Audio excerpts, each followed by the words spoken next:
है कि उनको आज बाकायदा तौर पे मिलिट्री कोर्ट्स ने कॉन्विक्ट किया।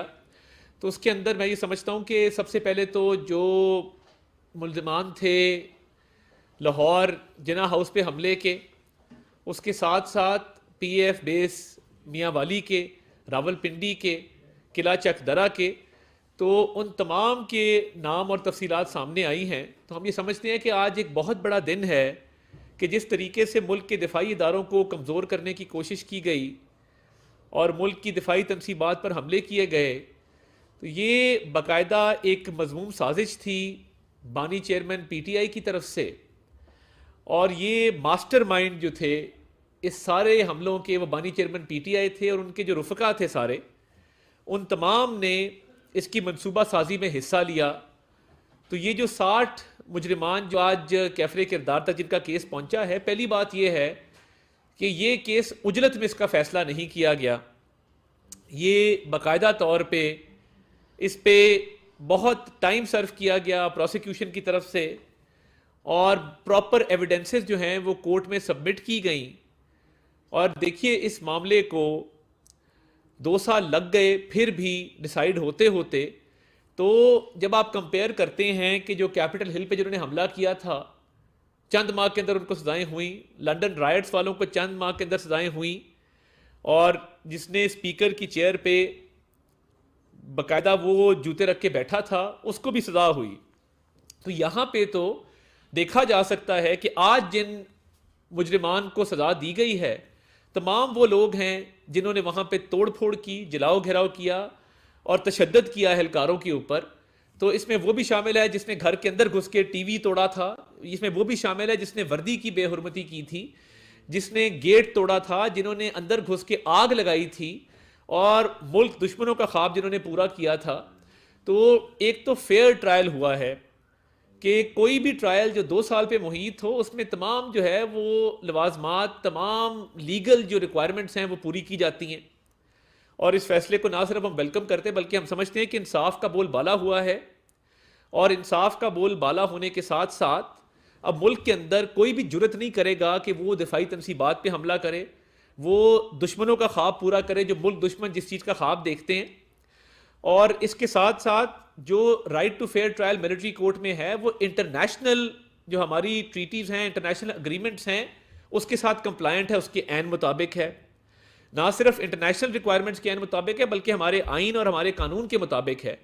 उसमें राइट टू फेयर ट्रायल में वकील इंगेज करने का राइट दिया गया है, उसमें राइट टू फेयर ट्रायल में फैमिली को एक्सेस दिया गया है, रिकॉर्ड तक रसाई जो है वो दी गई है। और ये तय होता है कि एब्सेंशिया में ट्रायल नहीं होगा, कोई शख्स कोर्ट के सामने मौजूद नहीं है तो उसका ट्रायल नहीं हो सकता। तो ये तमाम जो राइट्स हैं वो दिए गए हैं और 2 राइट्स ऑफ अपील है इसके अंदर। पहला राइट ऑफ अपील है कि आप मिलिट्री हायरार्की के अंदर ही अपील करते हैं, उसके बाद आप हाई कोर्ट के अंदर एक रिट पिटिशन के जरिए अपील दायर कर सकते हैं और हाई कोर्ट में आपकी अपील सुनी जाती है। तो ये राइट टू फेयर ट्रायल को इंश्योर किया गया है। ये तमाम हुकूक तमाम जो मुजरिमान थे इसके अंदर उनको दिए गए हैं। अब जुर्म इतना बड़ा था कि इससे छुपा नहीं जा सकता, इससे भागा नहीं जा सकता। बड़ा क्लियर है कि आप देख सकते हैं कौन कौन मौके पे मौजूद था, कौन कौन अंदर गया था, किस किस ने जलाओ घेराव किया था, किस किस ने तोड़फोड़ की थी। यानी आप देखिए सितम ज़रीफ़ी वक्त की कि एम आलम का जहाज़ जला दिया जो पीएफ बेस मियाँ वाली के बाहर खड़ा था। यानी हम उस पर फ़ख्र करते हैं, फ़ख्र महसूस करते हैं और हमारे लिए एक सोर्स ऑफ प्राइड है कि हमारे एक पायलट ने वर्ल्ड रिकॉर्ड कायम किया और दुश्मन के जंगी जहाज़ गिराए। आपने वो तमाम तनसीबात को आग लगा दी, आपने उन तमाम तनसीबात को नुकसान पहुंचाया। तो ये पाकिस्तान के लिए बहुत बड़ा दिन है, पाकिस्तान के दिफा के लिए, पाकिस्तान की सलामती के लिए बहुत बड़ा दिन है कि वो तमाम लोग जो इस साजिश में आलाकार बने और जिन्होंने मौके के ऊपर तोड़ फोड़ जलाओ गिराव किया उन सबको सजाएं सुनाई गई हैं। ज़रूरत इस बात की है कि इसका जो मास्टरमाइंड है और जो साजिश के अंदर दीगर मनसूबा साज थे उनको भी कैफरे किरदार तक पहुंचाया जाए और उनका भी जो है वो ट्रायल मुकम्मल किया जाए। किसी भी जुर्म को सरजद हुए 2 साल हो जाएं और उसके बाद भी उसकी सजा ना सुनाई जाए तो मैं समझता हूं कि इसको उन लोगों तक पहुंचना चाहिए। आपको याद होगा कि एक मीटिंग हुई जिसमें शफकत महमूद साहब ने कहा कि हमने ये काम नहीं करना, पंजाब के अंदर शमशाम बुखारी साहब ने कहा हमने ये काम नहीं करना। बहुत सारे लोगों ने बानी चेयरमैन पीटीआई के फैसले से इख्तलाफ किया। बहुत सारे लोगों ने कहा कि ये तरीक़ेकार गलत है, मगर उसके बावजूद इन मुजरिमान ने ये काम किया। तो इनकी फ़ोन की लोकेशंस, इनकी मौके पे मौजूदगी साबित है, हर चीज़ रोज़े रोशन की तरह आया है कि ये हमलावर थे, इन्होंने जलाओ गिराव किया, इन्होंने तोड़ फोड़ की।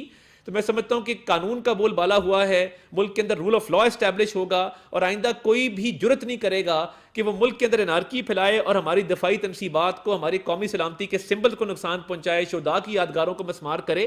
तो ये इन सजाओं के हवाले से ये मैं समझता हूं कि ये बहुत बड़ी मूव है, इसको वेलकम करते हैं और साथ ये मुतालबा करते हैं कि मास्टरमाइंड और मनसूबा साजों तक भी ये ट्रायल पहुंचना चाहिए, उनको भी कैफरे किरदार तक जो है वो पहुंचाया जाए। और देखिए ये जो 60 लोग थे, कोई यहाँ पे आप जिना हाउस का मुलजिम है, कोई किला चकदरा का मुलजिम है, कोई PAF बेस मियाँ वाली का मुलजिम है। तो ये तमाम लोग इस घिनौनी साजिश में, इस जुर्म में शामिल थे, जिन्होंने आगे लगाई, जिन्होंने तोड़ फोड़ की, जिन्होंने जलाओ घेराव किया।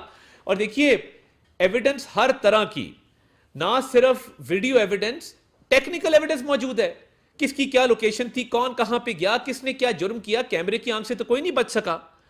तो जिसने वर्दी की बेहुरमती की थी, जिसने गेट तोड़ा था, जिसने अंदर जाके आग लगाई थी, जिसने टीवी पे डंडे मारे थे, जिसने अंदर जाके नुकसान पहुंचाया सरकारी इमलाक को, तो ये वो लोग थे जिन्होंने मुल्क दुश्मनों का ख्वाब पूरा किया और आज भी उसी बयानिए पर अमल पैरा हैं। तो हम ये समझते हैं कि ये राइट टू फेयर ट्रायल दिया गया, वकील का राइट दिया गया कि आप अपनी मर्जी का वकील कर सकें, रिकॉर्ड तक रसाई जो है वो दी गई, फैमिली जो है उस तक एक्सेस दिया गया। और ये ट्रायल एब्सेंशिया में नहीं होता, यानी आप अगर मौजूद नहीं है तो आपकी मौजूदगी के बगैर ये ट्रायल नहीं हो सकता। अब राइट ऑफ अपील मौजूद है with in the military hierarchy in military courts का। राइट ऑफ अपील के बाद आपके पास हाई कोर्ट में रिट पिटिशन करने का जो है वो राइट मौजूद है। जब दो राइट्स ऑफ अपील हैं और राइट टू फेयर ट्रायल को इंश्योर किया गया है, तमाम तर लवाजमात पूरे हैं, इंटरनेशनल अग्रीमेंट्स तमाम जो हैं ये उसके साथ कंप्लायंट है, इंटरनेशनल कॉवेनेंट के साथ कंप्लायंट है, आइन के मुताबिक है, कानून के मुताबिक है। मिलिट्री कोर्ट्स का जो एक्ट है हमारी असेंबली ने पास किया है, असेंबली ने ये राइट दिया है, मुकन्नना ने ये राइट दिया है। और मैं समझता हूं कि देखिए जब राइट टू फेयर ट्रायल भी है, तमाम हुकूक भी दिए गए हैं, बैनुल अक़वामी सतह पे भी कोई खिलाफ वर्जी नहीं हुई है, और उसके साथ साथ एविडेंस भी ऐसी है, नाकाबिले तरदीद सबूत है आपके खिलाफ। देखा जा रहा है कि वर्दी किसने जो है वो लटकाई हुई डंडे पे और आग लगा रहा है, अंदर कौन गया है, अंदर जलाओ गिराव किसने किया है, अंदर तोड़फोड़ किसने की है।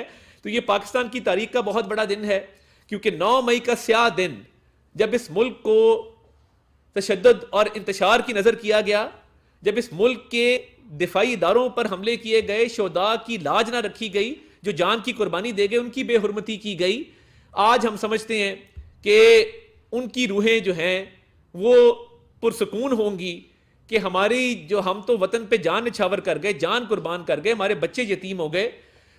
तो जिन लोगों ने उनकी यादगारों को मसमार किया था और तशद्दुद का इंतशार का रास्ता अपनाया था, साजिश की थी, मुल्क दुश्मनी की थी, आज वो कैफरे किरदार तक पहुंचे हैं। और 2 साल लगे क्योंकि ये फेयर ट्रायल था, उजरत में नहीं किया गया, नाकाबिले तरदीद सबूतों की बुनियाद पे किया गया, मगर आइंदा के लिए रास्ता बंद है कि कोई इस मुल्क की तरफ मैली आंख से नहीं देख सकेगा। दुश्मन ये बातें करता था कि लाहौर जिमखाना में चाय पियेंगे, तो इन्होंने दुश्मन का ख्वाब पूरा करने की कोशिश की, मगर ये आज खुशाइन फैसले आए हैं। ये मुजरिमान, ये वो लोग जिन्होंने ये स्याह करतूत किए, वो कैफरे किरदार तक पहुंचे हैं और रियासत पाकिस्तान इससे मजबूत होगी, कानून की बालादस्ती होगी, आइन की बालादस्ती होगी।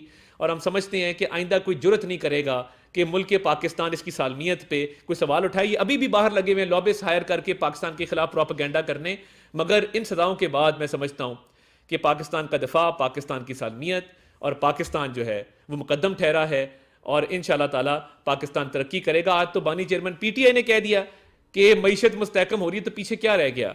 तो मैं समझता हूँ ये अल्लाह ताला का फजल है और हम इंशाअल्लाह ताला पाकिस्तान को मजीद मजबूत बनाएंगे।